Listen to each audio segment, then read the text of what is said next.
할렐루야. 7월의 마지막 수요 예배에 주님을 사모하는 마음으로 나와주신 성도 여러분 감사합니다.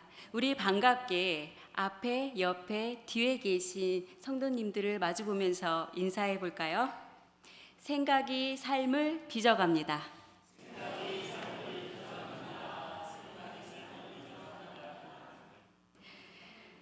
좋은 생각을 많이 하시는 성도 여러분, 오늘따라 예배당의 조명 아래에서 백자처럼 반짝반짝 빛이 나는 것 같습니다. 오늘은 창세기 22장 1절에서 14절 말씀을 통해 대를 이어가는 믿음이라는 제목으로 하나님의 은혜를 나누도록 하겠습니다. 많은 성도님들은 나의 자녀, 나의 손주가 예수님을 믿고 교회에 잘 나오기를 소망합니다. 하지만 현실은 녹록치가 않을 때가 많죠. 그래서 오늘 우리에게 주신 말씀으로 다음 세대에 대한 지혜를 얻고 소망을 품는 시간이 되기를 바라겠습니다. 성도 여러분, 아브라함 하면 가장 먼저 무엇이 떠오르십니까? 네, 맞습니다. 지난 수요 예배 때 최성민 목사님께서 잠깐 언급해 주셨습니다. 바로 아브라함은 믿음의 조상입니다. 그런즉 믿음으로 말미암은 자들은 아브라함의 자손인 줄 알지어다. 사도 바울이 갈라디아서 3장 7절에서도 이 아브라함의 믿음을 확인시켜주고 있습니다. 하지만 아브라함은 처음부터 믿음의 사람은 아니었습니다. 하나님께서 믿음 없던 아브라함에게 먼저 찾아오십니다. 그리고 창세기 12장에서 1절에서 3절에 언약을 하십니다. 내가 너로 큰 민족을 이루고 내게 복을 주어 내 이름을 창대하게 하리니 너는 복이 될지라. 땅의 모든 족속이 너로 말미암아 복을 얻을 것이라. 많은 신학자들은 오늘 읽은 이 본문 말씀 22장을 하나님의 시험에 아브라함이 믿음으로 순종하면서 창세기 12장 1절에서 3절의 이 언약을 재확인받은 것으로 해석을 하고 있습니다. 오늘 본문 바로 앞에는 하나님께서 언약대로 아브라함에게 100세의 나이가 된 아브라함에게 약속한 아들 이삭을 주십니다. 그리고 오늘 본문 22장에서 하나님께서는 아브라함을 시험하시려고 부르십니다. 부르심에 대답하는 아브라함에게 하나님께서는 상상하기 어려운 말씀을 하십니다. 내 아들, 내 사랑하는 독자 이삭을 데리고 모리아 땅으로 가서 내가 내게 일러준 한 산, 거기서 그를 번제로 드리라. 하나님께서는 아브라함에게 그의 아들 독자 이삭을 번제로 바치라고 명령을 하고 계신 것입니다. 여러분, 혹시 번제가 무엇인지 알고 계십니까? 번제는 사진에서 보시는 것과 같이 흠이 없는 수컷 동물을 제물로 삼아서 번제단 위에서 가죽을 제외한 그 모든 것을 불로 태워버리는 제사입니다. 제물을 번제로 다 태우는 이유는 번제를 드리는 자의 전 인격, 그의 마음, 그의 모든 것을 하나님께 드린다는 그러한 의미를 갖고 있습니다. 그런데 지금 하나님께서는 동물로 번제를 받으시던 번제물을 동물이 아니라 상속자 이삭을 바치라고 명령을 하시는 것입니다. 여러분, 이삭이 아브라함에게 어떠한 자식입니까? 수십 년을 기다려서 얻은 독자 아들입니다. 아브라함에게 이삭은 눈에 넣어도 아프지 않는 그러한 그의 모든 것이었습니다. 그렇게 소중한 아들임에도 불구하고 아브라함은 이삭을 번제물로 바치라는 하나님의 명령에 주저하지 않습니다. 아브라함은 아침 일찍 일어나 제사의 장소에 떠날 준비를 합니다. 두 종과 번제물로 드릴 이삭을 데리고 번제에 사용할 나무를 준비해서 길을 떠납니다. 100살이 훨씬 넘은 아브라함은 브엘세바에서 모리아까지 약 80km의 길을 걸어갑니다. 그리고 3일 후에 정하신 장소에 거의 도착을 합니다. 그리고 두 종들에게 이렇게 이야기를 합니다. 나귀와 함께 여기서 기다려라. 내가 아이와 함께 저기에 가서 예배하고 우리가 다시 돌아오겠다. 그리고 아브라함은 불과 칼을, 이삭은 준비한 번제나무를 메고 그들이 감당해야 하는 번제단에 향해 그 나머지 길을 걸어갑니다. 그렇게 한참 걸어가던 이삭은 궁금해졌습니다. 그리고 아버지를 부르고 물어봅니다. 아버지, 불과 나무는 있는데 번제할 어린 양은 어디에 있습니까? 내 아들아, 번제할 어린 양은 하나님이 자기를 위하여 친히 준비하실 것이란다. 두 사람은 하나님께서 명령한 그 모리아의 정하신 번제 장소에 도착을 하였습니다. 도착을 하자마자 아브라함은 100살이 넘는 나이가 맞나 싶을 정도로 하기 힘든 일을 하기 시작합니다. 번제단을 쌓고 나무를 버려놓고 그의 아들 이삭을 결박해서 제단 나무 위에 올려놓습니다. 여기에서 아브라함이 아까 전에 하나님께서 어린 양을 친히 준비하신다는 대답과 이삭을 번제물로 올려놓는 그 이해할 수 없는 행동 사이에 무슨 일이 더 있었는지 성경에서는 침묵을 하고 있습니다. 그 침묵 안에는 무엇이 있었을까요? 여러분, 모리아 번제단 이곳까지 무거운 번제나무를 메고 온 사람은 누구였을까요? 네, 이삭입니다. 그때 이삭의 나이를 짐작하면 청소년 이상일 것입니다. 그리고 한 사람이 깔아야 되는 그 땔감의 무게를 계산한다면 20kg 이상 정도가 나옵니다. 20kg 이상의 번제나무를 이삭이 메고 온 것입니다. 그리고 100살이 훨씬 넘은 힘없는 아브라함은 불과 칼을 쥐고 왔을 뿐입니다. 두 사람은 100살의 나이 차이가 납니다. 100살이 나이 차이가 나는 두 사람이 힘을 겨루면 당연히 이삭이 이깁니다. 하지만 힘이 센 이삭은 힘이 약한 아버지에게 어린 양같이 순종하면서 번제단에 눕기까지 합니다.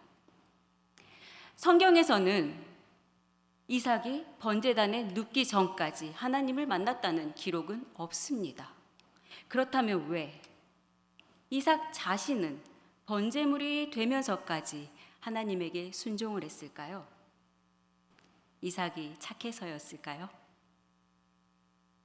저는 이 본문의 침묵에서 한 가지를 깨달았습니다. 이삭은 이번 여정의 길라잡이가 되어서 자신보다 앞서 걸어가고 있는 아브라함의 뒷모습을 3일 동안 바라보고 있었던 것입니다. 그리고 아브라함은 이삭이 태어난 순간부터 지금까지 계속 하나님의 이야기를 해주었을 것입니다. 너를 낳은 건 하나님만이 하실 수 있는 기적이었어. 너는 기적과 약속의 아들이야. 하나님은 너로 인해서 우리를 웃게 하셨어. 그래서 너의 이름은 이삭이야. 이삭은 아버지 아브라함이 하나님을 얼마나 사랑하는지 그리고 얼마나 믿고 의지하는지 그 삶을 통해서 계속 지켜보고 있었던 것입니다. 그리고 오늘 번제단으로 향해 가는 아브라함의 뒷모습에서 변치 않는 하나님을 향한 그 믿음과 사랑을 보았던 것입니다. 오늘 아브라함의 이 믿음에 대해서 히브리서 11장 19절에서 이렇게 이야기를 합니다. 하나님이 능히 이삭을 죽은 자 가운데서 다시 살릴 줄 생각했다 라고 이야기를 합니다. 이렇게 하나님을 믿는 아브라함을 그 모습을 보고 있던 이삭은 하나님이 자기를 위하여 친히 준비하시리라 했던 그 어린 양, 그 번제물이 지금 자신이 된 것을 결박당하는 순간 깨달았습니다. 하지만 이삭은 번제단에서 내려오지 않았습니다. 아브라함이 자신의 모든 것을 번제단에 믿음으로 내려놓았을 때 이삭 역시 자신을 하나님께 내려놓는 믿음과 순종을 하였던 것입니다.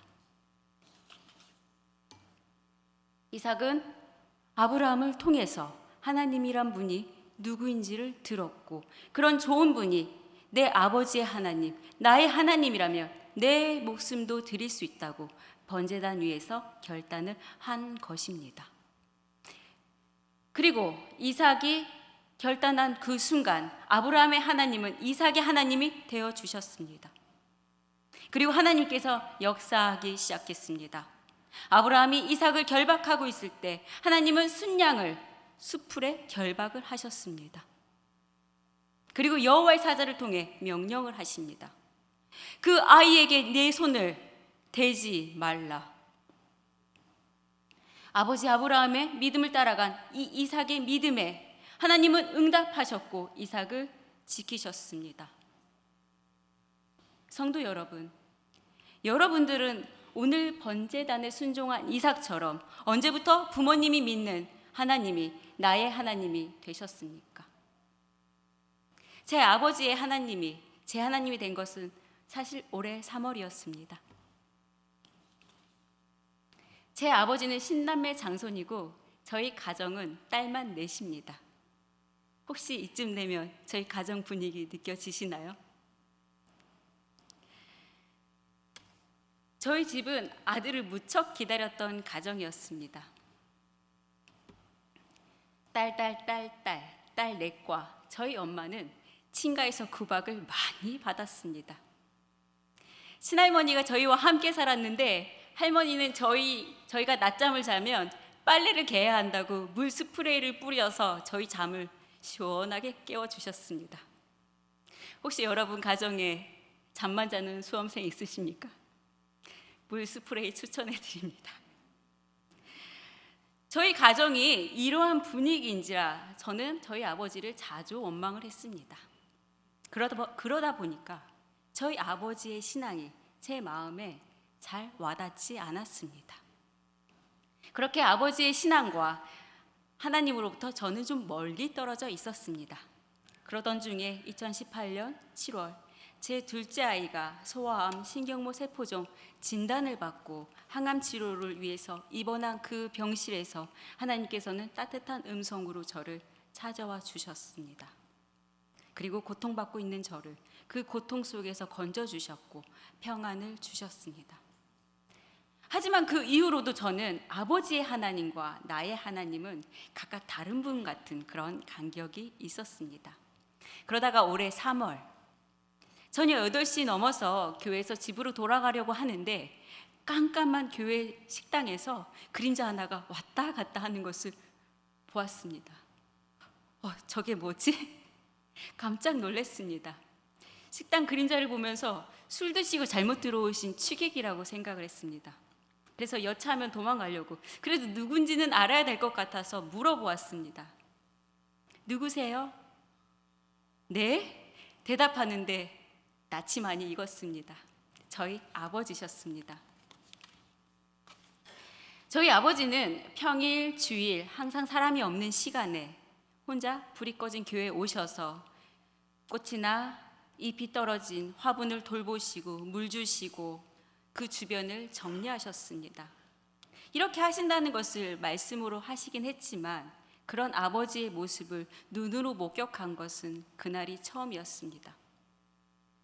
허름한 옷을 입고 구부정한 허리에 한쪽 발이 이유 없이 퉁퉁 부어서 좀 불편하고 힘들었을 텐데 교회를 섬기는 아버지의 그 뒷모습을 보면서 설명할 수 없는 감동과 눈물이 흘러나오기 시작했습니다. 운전하고 집으로 돌아오면서 이런 생각을 하게 되었습니다. 아버지가 믿는 하나님은 정말 진심이었구나. 아버지는 항상 저에게 이런 말씀하셨습니다. 나는 태초에 하나님이 천지를 창조하시니라. 이 말씀이 내 신앙의 모토야. 그것이 내 기준이야. 하지만 저는 그때 잘 이해하지 못했습니다. 그랬던 저에게 조용히 묵묵히 아무도 없을 때 하나님만 바라보면서 예수님의 머리가 되시는 이 교회를 섬기는 모습은 40년 넘게 말로 전해주었던 그 신앙의 이야기보다 훨씬 더 깊게 제게 다가왔습니다. 그날 제 안에 아버지를 원망했던 마음과 교만을 회개하면서 아버지의 하나님과 제가 만난 하나님이 온전한 하나가 되어주셨습니다. 아버지의 그 한 장면은 제 인생의 믿음의 유산이 되어서 제 가슴에 새겨진 사진 한 장처럼 새겨졌습니다. 그렇게 이삭도 아브라함의 삶을 통해서 그의 뒷모습을 보면서 아버지가 믿고 사랑하는 하나님을 자신도 따라서 믿고 사랑하고 있었던 것입니다. 서대전교회 성도 여러분, 여러분들의 믿음의 뒷모습은 어떠십니까? 여러분들의 자녀는 내 부모님의 믿음을 어떻게 바라보는지 알고 계십니까? 여러분, 지금 여러분들의 자녀들과 손주들의 세대는 우리들의 믿음, 여러분들의 믿음의 세대와 아주 많이 다릅니다. 현재 40대에서 20대를 MZ세대라고 합니다.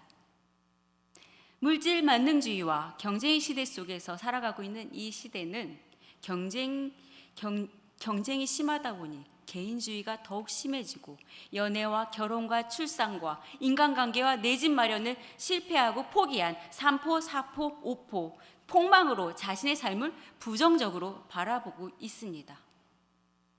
그러한 이들에게 중요한 특징이 하나가 있습니다. 바로 끊임없이 공동체에 속하길 원한다는 것입니다. 이들은 끊임없이 카카오톡, 단체톡방, SNS에 연결이 되어서 공동체에 소속되어 소통하고 싶어 합니다. 공동체에 대한 이들의 애착, 깊은 관심, 이 세대에게 우리 교회 공동체는 어떻게 하고 다가갈 것인가? 이것에 대하여 싱가포르의 10대, 20대 Z세대가 5천 명 이상 모이며 예배를 드리고 있는, 크게 부흥하고 있는 하나님의 마음교회 담임 목사, 하우 목사가 이러한 중요한 이야기를 해주었습니다.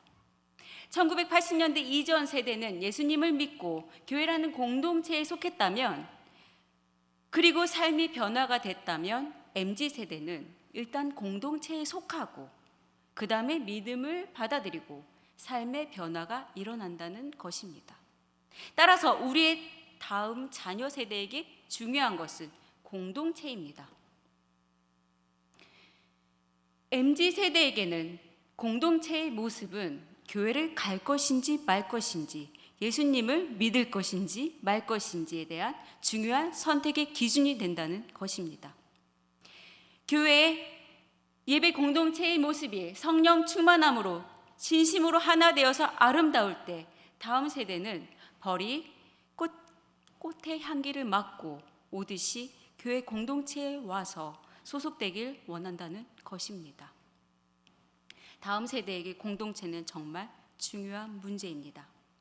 다시 본문으로 돌아와서 이삭이 보기에 아버지 아브라함과 어머니 사라는 아름다운 예배 공동체였습니다. 이러한 아브라함의 믿음은 이삭의 믿음으로 자연스럽게 대를 이어서 흘러내려갔습니다. 창세기 25장 21절 말씀, 이삭이 그의 아내가 임신하지 못함으로 그를 위하여 여호와께 간구하매 여호와께서 그의 간구를 들으셨으므로 그의 아내 리브가가 임신하였더니, 40세 결혼한 이삭에게는 자녀가 없었습니다. 이삭은 믿음으로 하나님께 자녀를 간구하였습니다. 그리고 하나님은 그의 기도를 들어주셨습니다. 창세기에 나타난 이삭은 사실 많이 유약했습니다. 하지만 결정적인 순간에는 아브라함을 따라서 하나님을 붙들고 신뢰하며 그의 삶을 살아갔습니다. 아브라함과 이삭의 대를 이어가는 그 믿음과 삶을 통해서 하나님께서는 또 하나님이 하신 그 언약을 이뤄 나가셨습니다. 하나님은 번제단에서 아브라함과 이삭의 그 마음의 중심, 믿음을 받으시고 이삭에게 향했던 그 칼을 멈추셨습니다. 그리고 창세기 12장 3절, 땅의 모든 족속이 너로 말미암아 복을 얻을 것이라, 그 언약을 하나님께서는 예수 그리스도의 구원으로 이루어 나가셨습니다. 아브라함이 이르되 내 아들아 번잘 어린 양은 하나님께서 친히 준비하시리라 하고, 아브라함의 그 믿음처럼, 그 고백처럼 하나님께서는 친히 그 아들 예수 그리스도를 우리를 위해 번제물로 준비하셨습니다. 그리고 이삭이 지었던 20kg가 넘는 그 번제나무를 예수 그리스도는 70kg가 되는 그 십자가 나무로 지게 하셨습니다. 하나님은 미리 준비하신 어린 양으로 상속자 이삭을 향한 그 칼을 멈추게 하셨지만, 하나님의 상속자 예수 그리스도에게는 그가 직접 어린 양이 되셨기 때문에 모든 칼과 창과 못으로 그 죽음을 맞이하게 하셨습니다. 하나님이 이삭을 번제물로 바친 아브라함에게 주신 것은 축복을 넘어서 그 후손에 연약한 인간들의 대를 이은 영원한 구원의 시작이었습니다. 성도 여러분, 여러분들은 하나님의 번제단에 아브라함과 이삭과 같이 나의 모든 것을 올려놓으셨습니까? 혹시 내 주머니에 이것 정도는 내 것으로 해도 괜찮겠지라고 넣어둔 것은 없으십니까? 그것이 바로 하나님과 나와의 관계의 벽입니다. 가장 사랑하는 것, 너무 사랑해서 꺼내놓을 수 없는 그것부터 하나님의 번제단에 먼저 올려놓으십시오. 하나님께서도 가장 사랑하는 아들 예수 그리스도를 우리를 위해 번제단에 올려놓으셨습니다. 우리도 하나님을 따라서 나의 모든 것을 번제단에 올려놓을 때 하나님이, 이삭이 하나님이 되어주셔서 지키신 것 같이 우리의 자녀를, 그리고 우리를 지켜주십니다. 그리고 하나님께 모두 드려진 이 번제물 된 삶들이 모여서 우리는 여러 세대가 모인 아름다운 예배 공동체가 되어질 수 있습니다. 우리가 아름다운 예배 공동체가 될 때 점점 악해져가는 세상 가운데 우리는 진정한 그리스도인으로 살아갈 수 있습니다. 우리가 속한 아름다운 예배 공동체는 세상을 구하는 구원의 방주가 될 것입니다. 그리고 교회를 떠난 우리의 자녀들은 우리의 공동체의 모습에 저절로 교회로 발걸음을 옮기게 될 것입니다. 여호와 일의 하나님은 우리를 위해 수풀의 어린 양을 준비하듯이 우리 삶의 그 모든 것을 예비하시고 준비하셨습니다. 우리가 마음의 문을 열고 나와 내 자녀의 모든 것을 번제단에 올려놓을 때 하나님의 어린 양을 그곳에서 만날 수 있습니다. 그리고 그곳에서 인생의 고비를 해결할 힘을 얻습니다. 선하고 신실하신 여호와 일의 하나님을 찬양합니다.